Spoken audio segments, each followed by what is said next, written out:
let's go to something different. I got to read a fresh experience to you and a couple verses to kind of build on, okay? Take a look in your Bibles at Colossians 3:4. I'm going to read 2 verses, and then I'm going to read this experience, and then I'm going to read these 2 verses again. These 2 verses, when we read them, they have a certain connotation to us. They mean something to us because of our religious upbringing. And so then I'm going to read you these verses after this experience, and I think they might mean something different to us, or at least be expanded. Okay? Colossians 3:4, actually 3:3 and 3:4. It's the first verse is, "For you have died, and your life is hidden with Christ in God." Verse 4, "When Christ, who is our life, appears, then you also will appear with him in glory."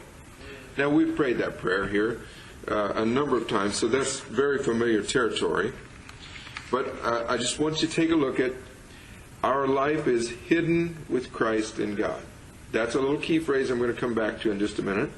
And when Christ, who is our life, appears, then we will appear with him in glory. Okay? Now, let's turn over to 2 Timothy chapter 4, verse 8. "Finally, there is laid up for me the crown of righteousness, which the Lord, the righteous judge, will give to me on that day. And not to me only, but also to all who have loved his appearing." What's the key verse between the two? Appear. His appearing. Now, obviously, this verse, we take note that there's a capital D day, at least in my Bible, and that refers to the great judgment day. So we don't have any problem with that, right? That's definitely the intention of that verse. But I want to make the 2 verses tie together in the area of the appearing of God to us. Now, that's happened all through history, that God came and appeared to men and women. And he comes in visitations, and he also comes to us, I believe, in epic season changes. So I'm going to read an experience, and then we're going to go back to these 2 verses. All right?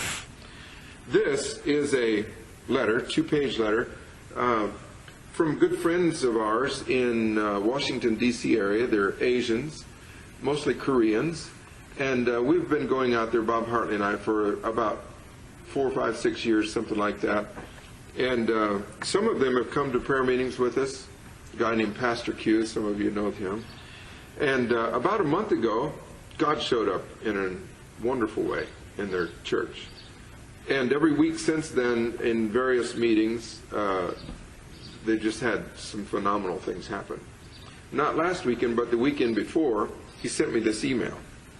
And all the experiences up to that point were topped or trumped by this experience. So he sent an email to tell us, "You'll like it. I like it a lot." And then we'll go back to these verses. And then we'll pray. This is June 7th. He says, "Dear Mark and Bob, I want to report on what happened last weekend. On Saturday night, we had our weekly Marveling Place meeting, which is where they just get together, marvel at Jesus. We had a short time of praise, and then we had some ministry time afterwards. There were about 25 to 30 people present. The ministry time started off slow, and I didn't know if we were going to get a breakthrough or not that night. But then we started praying for Maria, one of our youth girls, and things started happening. My wife just fell over as she was praying for Maria and got taken up to heaven. The Lord asked her what she'd like to see, and my wife replied, 'Show me how you made the stars.' The Lord did it. Some other things happened also. He asked her to pray for Darfur.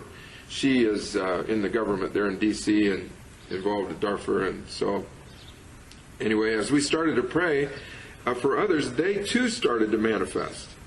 Lynn, a youth teacher, got taken up to heaven. Others were speaking in tongues uncontrollably. A lot of things happened, but it's what happened afterwards that was shocking. I closed the meeting after a couple of hours. A few of us headed to my house to debrief, because I think of all the nights, that night was the most intense I'd ever seen it. Now, that's pretty good so far, but some better stuff's happening ahead. Got taken up to heaven, get conversations with Jesus. The youth the youth, which I've been there, and this is common knowledge, and they say it, and we've seen it in Asia, that Asians, probably more stoic than many of the people groups. Just hard to be expressive, And here they are, just unzippered, and heaven just spills out all over them, and they spill out all over heaven, and so it's just a cool experience, Well, something unusual happened on my way to my house. My cousin Sophia, about 16 years old, a youth group student, had been shaking the entire night. But suddenly, she started speaking, and it was Jesus. Jesus was actually speaking through her.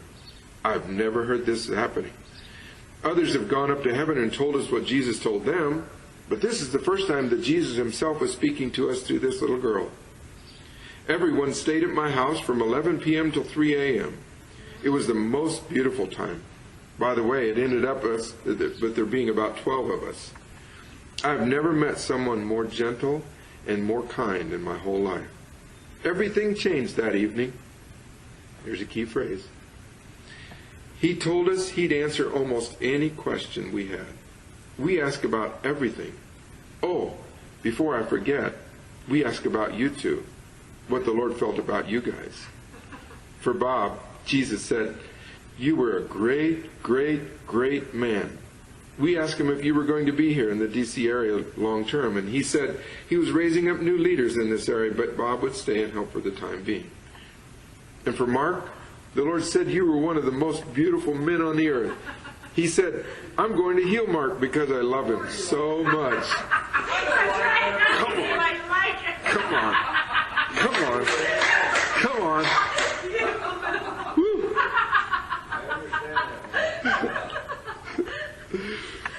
Yeah. Come on now. I'm going to read that part again. So we ask him questions about our jobs, our family members. But again, that night, more than all the information, we were all so blown away by his tenderness. Oh, and he's so funny, too. When we asked him what he was like when he was still on earth, he said, people right now just don't know about my sense of humor. I was a real jokester.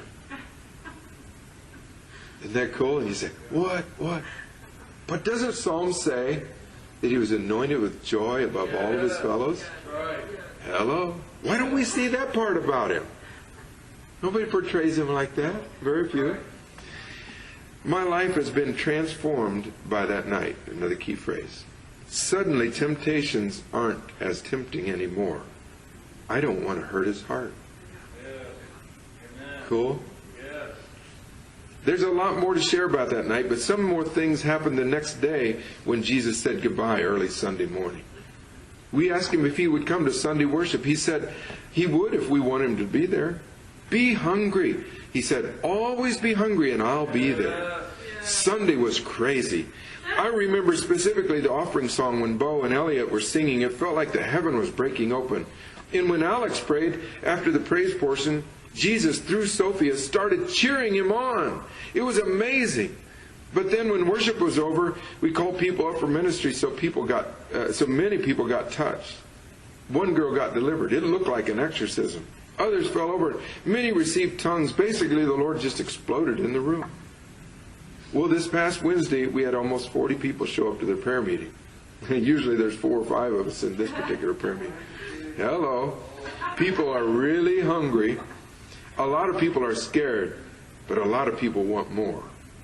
I wish I could tell you a lot more, but it would take forever to do so. I'm going to skip a couple things, and he says here, one last thing. He says, in the end, the most important thing he wants from us is for us to spend time with him. He says that's the most important thing for him. Many of us have been meeting at people's homes to pray together. He loves that so much. I talked to him personally the next day or two after that, and he said, again, he was just so moved. For me, the litmus test of whether this is genuine, whether they've really met Jesus or not, is the transformation, is the change of heart. You see, we can be manipulated. Somebody can fake something, or it can be just soulish, and then we're just like, hey, rah, rah, rah, we saw Jesus, you didn't. And, you go into all kinds of attitudes. But seeing the real Jesus, guess what? It makes you humble, makes you tender, changes things. And so to me, I have no doubt this is the real Jesus they were talking to, and because they're so changed. And so when I talk to him personally, it's like, Mark, it's all changed. My life has completely changed since then. He says, we ask him everything. We even ask him about the lost. Richard, who is the writer of this letter, said, I asked him about my parents who are unsaved. And he said, Jesus, what about my parents? And Jesus began weeping. He said, oh. And Jesus said, I love him so much. He is so valuable, so important to me. He says, will you help me win him? And Richard's like, asking Jesus back, well, Jesus, would you help me? And Jesus broke out laughing. And when he did, Richard's wife began just speaking in tongues and uncontrollably, just, like that. It's like just stuff just happened like popcorn all over, just totally unmanipulated or uncontrived. It's just, when the Spirit of God's there, stuff happens, And so Jesus says, when he laughed a little bit, he says, well, that was a silly question. Of course I'll help you. Like, in our vernacular, we say, dummy you, come on, But he did say, that was a silly question. Well, then Richard, not being offended, and he just like, it was a very normal conversation. He says, well, Jesus, you like silly questions, don't you? Yeah, he says, it makes me laugh. Anointed with joy more than all of his fellows. And so I was just so taken back and blessed by Richard's heart change. He's a wonderful youth leader and part of the leadership staff there. And I've known him for 5, 6, 7 years, and kind of a little bit of a father-son relationship. And so I'm just so blessed by what's happening with him. So then I want to tie our focus now back to these two verses, if we could. The key phrase was that life is completely different now. Everything has changed from that evening. And then the other phrase was, my life has been transformed by that night. Okay? That was in the letter. Let us go back to Colossians 3, verse 3. It says, for you have died, and your life is hidden with Christ in God. Now, right now, that just sounds like a doctrinal phrase, doesn't it? But let's just take a look at what happened with Richard. You see, he's a young man walking around in a not completely regenerated soul man yet, as with all of us. We're partially dead. We're not fully regenerated, not fully renewed in our soul man. Our spirit man is, but not our soul man in our mind. We've got a crazy clay package around us that keeps us down in this earthly level. And our life, look at it this way, if we could say it. Our life source is hidden in God. It's tied up in God. It's in God. It's in Christ, actually, as the wording says here. But when Christ appears to us, that life source is released to us, and we get to appear with him then in glory. Would you say they're having a little glory now? Yeah. We get to appear with Jesus in glory. When he appears to us, that life source that's in him gets manifest to us and released in and to and through us, and then we get to walk in glory with him. Get the picture there? So now that verse is not a doctrinal phrase anymore, not just a doctrine. It's an experiential invitation to us, waiting for us to walk into, Jesus, we want you. And when you appear to us, even as in this experience, when you appear to us, our hearts burst alive with the life that's in you, and we get to appear in glory. Everything's changed now. Temptations are not temptations anymore. Why? Because I don't want to hurt his heart. Cool? Now let's just take a look back over at the 2 Timothy 4, verse 8 passage.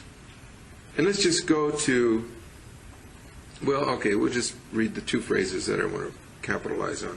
Finally, there's laid up for me a crown of righteousness. Would you say Richard now has a crown of righteousness? it's gleaming a little more brightly now. You know, righteousness is, where do we wear crowns? On our heads, right? Okay. If I could just kind of make the analogy that temptations come out of the soul, head, mind, emotions realm, and now there's a crown on him, according to this passage. You know, he says temptation are not temptations anymore. There's a crown of righteousness sitting on his mind right now. Right? Okay, there's a crown of righteousness that is waiting for who? Look at the last phrase. All those who have loved his appearing. Now, Richard and his group have been having these Marveling Place prayer meetings for probably 4 years, maybe 5 years, something like that. And they've been asking for the presence of the Lord. They've been just spilling their offerings of affection and love on the Lord in these prayer meetings. I've been there a number of times. And they're loving and asking for the appearing of God. And then he shows up. Here comes Jesus. He shows up. And guess what? As it says in this verse, Jesus says, I'll bring a crown of righteousness. I'll crown you with righteousness when I appear. You love my appearing? I'll bring a crown of righteousness. When I appear, you get to appear with me in glory. Now see, all of a sudden these verses are not doctrinal only. They are doctrine. That's cool. No problem. We don't have any problem with that. But sometimes doctrine is cold. It's lifeless. It's just hard. But when that thing comes alive with an experience, we just take this Richard experience. We just say, Jesus, that's what we want. Yeah. We want the appearing of Jesus that comes and brings and releases his life, which had been hidden with him, been locked up in him, so to speak. And when he comes, ooh, it releases it in us, that life source, and crowns us with righteousness. How's that? Is that a good thought for the day? I like Judges 13. Manoah and his wife. That's Samson's father and mother. And his wife says, there was a man appeared to me. She went back and told Manoah, and Manoah says, oh, let's pray again that he show up. God, send that man again. We want to see him again. And so guess what? He came and gave him a promise they'd have a son. Okay. So there we go. That's my launching pad for the day, all right?